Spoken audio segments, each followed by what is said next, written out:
these individuals who resemble adults but aren't, exactly.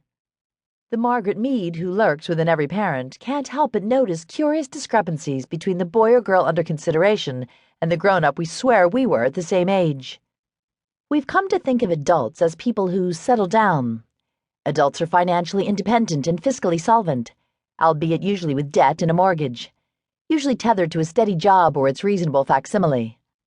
Trust fund kids never have seemed very adult, even, like Brooke Astor's greedy old baby, when they're 80. An adult isn't in a state of constant improvisation.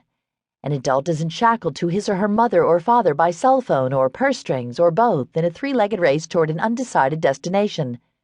An adult doesn't crave constant stroking from mom and dad. In the eyes of most real grown-ups, a random 5 or 10-year slice of adulthood does not include going to school, taking a break, going to school again, possibly again and again, starting a job, starting another job, moving in with mom and dad, traveling here and traveling there, taking out loans, borrowing from the parents, and imbibing their grandparents' cocktails while accumulating credit card debt and purchasing cunning yet quickly replaced electronics. Adults tend not to post their romantic status online, pulling back the curtains on their private life and publicizing intimate secrets. They don't fall in and out of love so many times they need Excel to track the relationships before they start to serially cohabitate, postponing marriage, kids, and getting fully established at jobs, much less careers. Adults may have sucked up the fizzy bestseller Eat, Pray, Love, but they don't see Elizabeth Gilbert, its author, as their North Star as they wing off for extended stays in Italy, India, and Indonesia. These young adventurers may also be unaware that Gilbert followed Eat, Pray, Love with Committed, where the author defends matrimony in pointillist detail. Adults feel that usually by the mid-30s they need to stop, and here I use the technical term, farting around. Where wandering begins.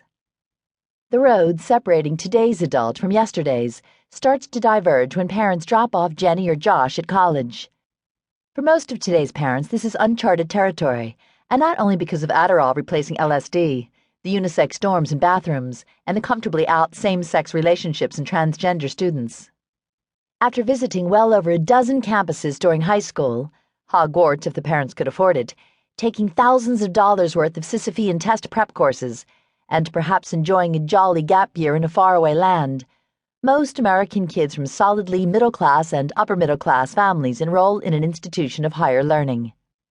Every September, you can hear a transcontinental sigh as moms and dads among the privileged, anxious classes articulate immense relief, glad to be exorcised of their itchy need to deliver a droning loop about safety schools and U.S. News and World Report rankings, boring even themselves.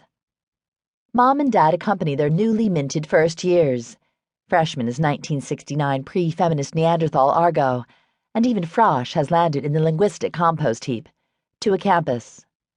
There they unload many, many boxes, perhaps ordered with the help of Bed Bath & Beyond's Shop for College service, where millions of college students quiz themselves to determine their decorating style and scrutinize a list of recommended products so they can mesh purchases with their roommates. Eventually, families depart, perhaps after attending a misty ceremony designed to encourage mom and dad to bid their chickadee goodbye. Parents may delude themselves into thinking they're leaving kids to learn to fight their own battles. College is a growth experience, and bushwhack through administrative obfuscation in order to land a coveted spot in Kick-Ass Poets 101. With that, mom and dad take their first deep cleansing breath in 18 years, and generally celebrate by having sex.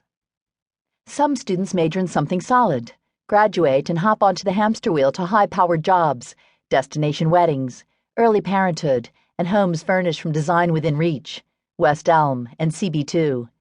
That's the sunny side of today's America. The underbelly of family life is that in what seems like 7 minutes, for many other students, perhaps the brother or sister of the oft-extolled young person just described floats a concept. College may not be the promised land. No matter that the particular school he is attending was his first choice, Reach, salivated over for 3 years while the school's website homepage served as his computer wallpaper. No biggie. He'll transfer or meander along on the 5 or 6 year plan, possibly with a junior year in Zimbabwe. Most boomer parents graduated after 4 years. If they hadn't, their parents